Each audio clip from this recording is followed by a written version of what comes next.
what was just the swing of emotions, be a time to reflect on, obviously the euphoria of that win, pivoting to Jarrett. Yeah. What was your mental frame like across Saturday night and Sunday? Yeah, shoes. That was my bad too. For everybody that was there. I didn't get to talk to you after the game, but I was in the shower when I found out about Bo, and it was it went from being like a crazy high to just like it's kind of unexplainable emotional roller coaster in a sense that that dude has done so much, man.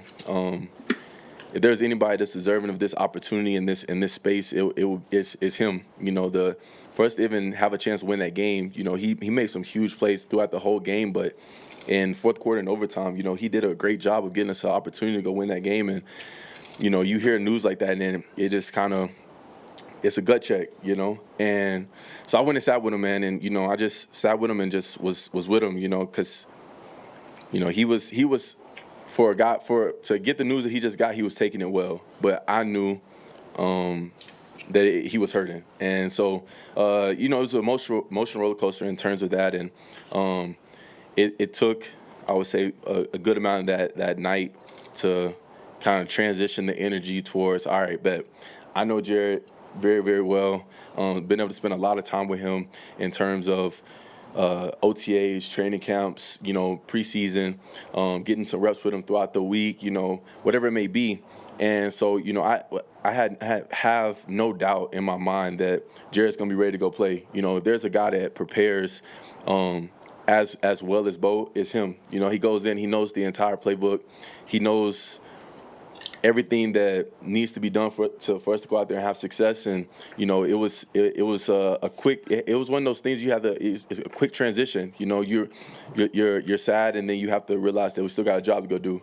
And that the guys that are going to be out there are qualified to go out there and do what they need to do. And Jarrett's qualified. He's had success in the NFL and going out and playing games, and he's a very, very talented guy in terms of football IQ and just football ability. And so man, we're just looking forward to going out there and having a great week of preparation. We had a great day of practice today. We're going to go in there and watch the film and continue to excel at the little details of things that we can be better at, so that we can be at our best for him and for each other. How big a surprise was it? I mean, you knew when you hit the showers, you found out for sure. Did you know on the field that he was hurting at all? No, that's the crazy thing. I was telling, when people came in and told me, I was like, that's not true. Because, after the game, I go up to him on the sideline, I'm celebrating with him, and I embrace him, and, we go do our thing, and we get into the locker room. I get to see him again. I embrace him again. Everything's good. I'm like, everything's cool. And then I get to the shower, and everybody's like, yeah, that happened. And I was like, I saw him multiple times, and there was not one thing. He didn't say one thing to me. There wasn't anything that was leaning towards that he was hurt in any facet. And so, I think that speaks volumes to his toughness and the way that he just is who he is. The way that he plays the game, the way that he's played all season.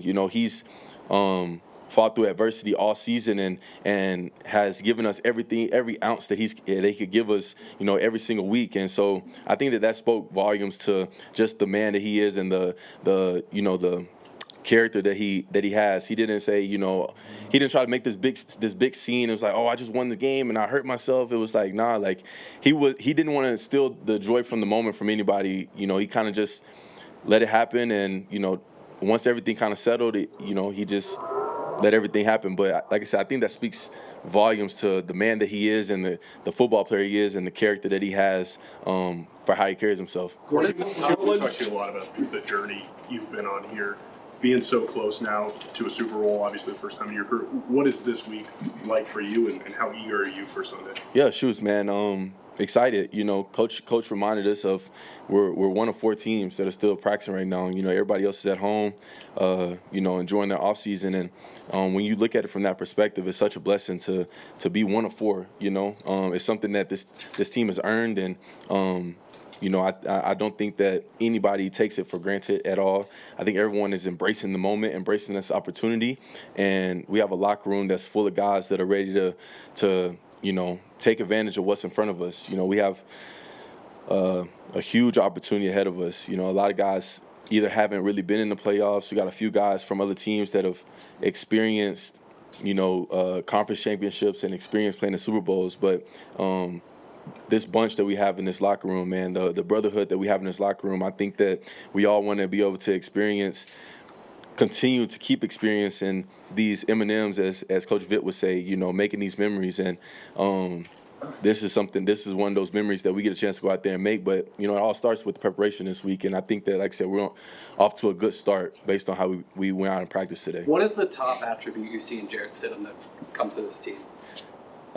He's a leader. He may not have the starting job attached to his name going throughout the season, and he may not have a C on his chest, but the guy's had success in his career from high school to college to now.